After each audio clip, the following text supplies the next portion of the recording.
To the channel. അപ്പോൾ ഇന്ന് miss വന്നിട്ടുള്ളത് 10ാം ക്ലാസ്സിലെ മക്കൾക്ക് വേണ്ടിയിട്ടാണ്. അപ്പോൾ നമ്മൾ മൂന്നാമത്തെ യൂണിറ്റിലെ, അതായത് ദിലോംക മിലൻ എന്ന യൂണിറ്റിലെ ഒന്നാമത്തെ ചാപ്റ്റർ പഠിച്ചു കഴിഞ്ഞു. ഇന്ന് നമ്മൾ നോക്കാൻ പോകുന്നത് രണ്ടാമത്തെ ചാപ്റ്റർ ആണ്, അതായത് മധുർ വചൻ എന്ന് പറയുന്ന ചാപ്റ്റർ ആണ്. എന്താണ് മക്കളെ മധുർ വചൻ എന്ന് വെച്ചാൽ? അതായത് മധുരമായ വാക്കുകൾ എന്നാണ് അതിൻ്റെ അർത്ഥം. ഓക്കെ, നമുക്കിത് പഠിക്കാനുള്ളത് ദോഹയാണ്. അപ്പോൾ ദോഹ എന്ന് വെച്ചാൽ എന്താണ് അറിയോ? ദോഹ എന്ന് പറയുന്നത് ഹിന്ദി കവിതയുടെ ഒരു പരമ്പരാഗത രൂപമാണ്, അല്ലെ? ഇതില് എന്താണ് പ്രത്യേകത? 2 വരികളാണ് ഉണ്ടാവുക. അതായത് ദോഹയുടെ അർത്ഥം എന്ന് പറയുന്നത് ചെറിയ കവിതാ വരികളിലൂടെ ആഴമുള്ള അർത്ഥം പറയുന്ന രൂപം എന്നാണ് എന്ത് ദോഹ എന്ന് പറയുന്നത്. ഓക്കെ, അപ്പൊ ഇന്ന് നമുക്ക് പഠിക്കാനുള്ളത് ഹിന്ദി സാഹിത്യത്തിലെ വളരെ പ്രധാനപ്പെട്ട ചില കവികളെയും അവരുടെ മനോഹരമായ ദോഹകളെയും അഥവാ 2 വരി ശ്ലോകങ്ങളെയുമാണ് നമ്മൾ ഇന്ന് പരിചയപ്പെടാൻ പോകുന്നത്. ഓക്കെ, നമുക്കിവിടെ പഠിക്കേണ്ടത് കബീർദാസിന്റെ ദോഹയുണ്ട്, തുളസിദാസിന്റെ ദോഹയുണ്ട്, പിന്നെ റഹീമിന്റെ ദോഹയുണ്ട്. അപ്പൊ നമുക്ക് കബീർദാസിനെ ഒന്ന് പരിചയപ്പെട്ടാലോ? നോക്കിയേ, എന്താണ് കബീർദാസ് എന്ന് നമുക്കൊന്ന് നോക്കാം. कबीरदास का जन्म स्थान काशी माना जाता है।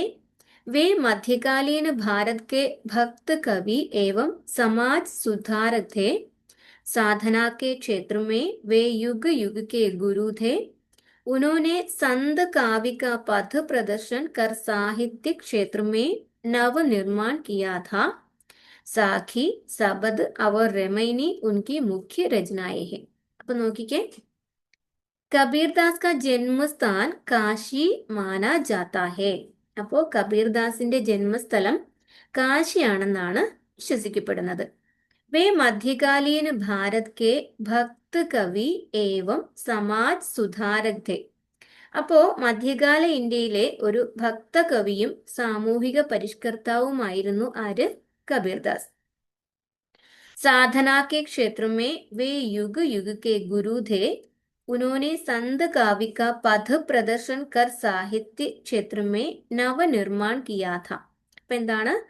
ആത്മീയ പരിശീലന മേഖലയിലെ എല്ലാ യുഗങ്ങൾക്കും അദ്ദേഹം ഒരു ഗുരുവായിരുന്നു. പിന്നെയോ സന്യാസ കവിതയുടെ വികാസത്തിന് അദ്ദേഹം തുടക്കമിട്ടു.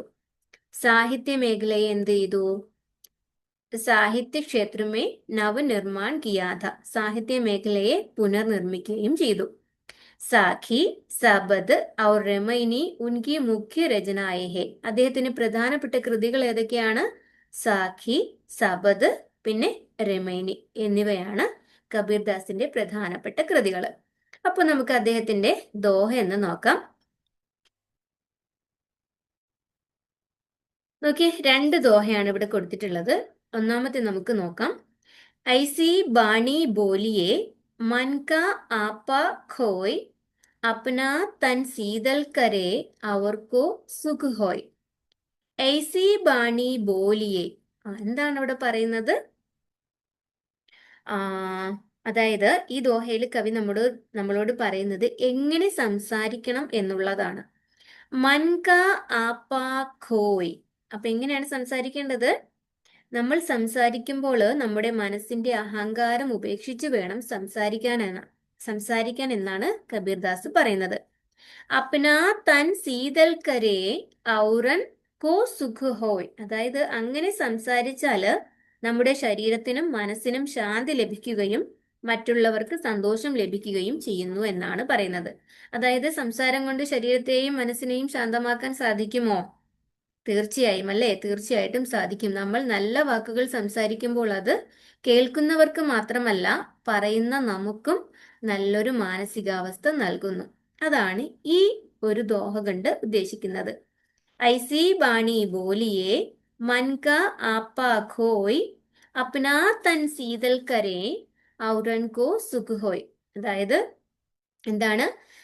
നമ്മൾ സംസാരിക്കുമ്പോൾ നമ്മുടെ മനസ്സിന്റെ അഹങ്കാരം ഉപേക്ഷിച്ച് വേണം സംസാരിക്കാൻ. അങ്ങനെ സംസാരിച്ചാൽ നമ്മുടെ ശരീരത്തിനും മനസ്സിനും ശാന്തി ലഭിക്കുകയും മറ്റുള്ളവർക്ക് സന്തോഷം ലഭിക്കുകയും ചെയ്യും എന്നാണ് ആ ഒരു ദോഹ കൊണ്ട് അർത്ഥമാക്കുന്നത്. നെക്സ്റ്റ് ദോഹ നോക്കിക്കേ.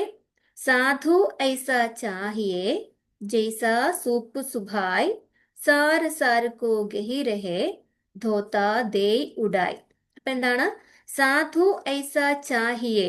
അപ്പൊ എന്താ പറയുന്നത്, ഈ ദോഹയിൽ കവി ഒരു നല്ല മനുഷ്യനെ അഥവാ സാധു എന്ന് വെച്ചാൽ ഒരു സന്യാസി എങ്ങനെ ആയിരിക്കണം എന്നാണ് ഇവിടെ ഉദ്ദേശിക്കുന്നത്. ജയ്സ സൂപ്പ് സുഭായ്, അതായത് ഒരു മുറത്തിന്റെ പോലത്തെ സ്വഭാവമുള്ള വ്യക്തിയായിരിക്കണം ഒരു സന്യാസി എന്നാണ് പറയുന്നത്. സാറ് സാറുക്കോ ഗഹീരഹേ ധോതാ ദേയ് ഉഡായ്. അപ്പോ അതായത് എന്തിനാണ് നമ്മൾ മുറം യൂസ് ചെയ്യുന്നത്? ധാന്യങ്ങളുടെ കരടൊക്കെ ഇങ്ങനെ നീക്കം ചെയ്യാനായിട്ട് അല്ലെ. മുറം എന്താണ് നമ്മൾ ചെയ്യുന്നത്? നല്ലതിനെ നിലനിർത്തുകയും ചവറിനെ ഇങ്ങനെ പുറത്തേക്ക് കളയാനും വേണ്ടിയിട്ടാണ് നമ്മൾ മുറം യൂസ് ചെയ്യുന്നത്. അതുപോലെ ഒരു നല്ല മനുഷ്യൻ സമൂഹത്തിലെ നല്ല കാര്യങ്ങൾ മാത്രം ഉൾക്കൊള്ളുകയും ചീത്ത കാര്യങ്ങൾ ഒഴിവാക്കുകയും ചെയ്യുന്നു എന്നാണ് ഇവിടെ പറയുന്നത്. മനസ്സിലായോ? സാധു ഐസ ചാഹിയേ ജയ്സാ സൂപ്പ് സുഭായ് സാർ സാർ കോ ഗഹിരഹേ ധോത്താ ദേയ് ഉഡായ്. അപ്പൊ എന്താ അവിടെ പറയുന്നത്? ഒരു സന്യാസി എങ്ങനെ ആയിരിക്കണം എന്നാണ് ആ ഒരു ദോഹയിൽ പറയുന്നത്. അതായത് ഒരു മുറത്തിന്റെ പോലത്തെ സ്വഭാവമുള്ള വ്യക്തി ആയിരിക്കണം ഒരു സന്യാസി. അതായത് നമ്മള് മുറം യൂസ് ചെയ്യുന്നത് നമുക്കറിയാം, നല്ലതിനെ നിലനിർത്തുകയും ചവറിനെ പുറന്തള്ളുകയും ചെയ്യുകയാണ് ചെയ്യുന്നത്. അതുപോലെ ഒരു നല്ല മനുഷ്യൻ സമൂഹത്തിലെ നല്ല കാര്യങ്ങൾ മാത്രം ഉൾക്കൊള്ളുകയും ചീത്ത കാര്യങ്ങൾ ഒഴിവാക്കുകയും ചെയ്യുന്നു. ഓക്കെ മക്കളെ, അപ്പോൾ ബാക്കി നമുക്ക് നെക്സ്റ്റ് പാർട്ടിൽ നോക്കാം. അപ്പോൾ മിസ് ചെയ്യുന്ന വീഡിയോസ് ഒക്കെ ഇഷ്ടപ്പെട്ടാൽ ലൈക്ക് ചെയ്യാനും കമൻറ്റ് ചെയ്യാനും സബ്സ്ക്രൈബ് ചെയ്യാനും മറക്കരുത്. ഒപ്പം ആ ബെൽ ബട്ടൺ കൂടി ഒന്ന് എനേബിൾ ചെയ്ത് വെച്ചോളൂ. അപ്പോൾ മിസ് ചെയ്യുന്ന വീഡിയോസ് ഒക്കെ സ്പോട്ടിൽ തന്നെ കിട്ടുമല്ലോ. ഓക്കെ.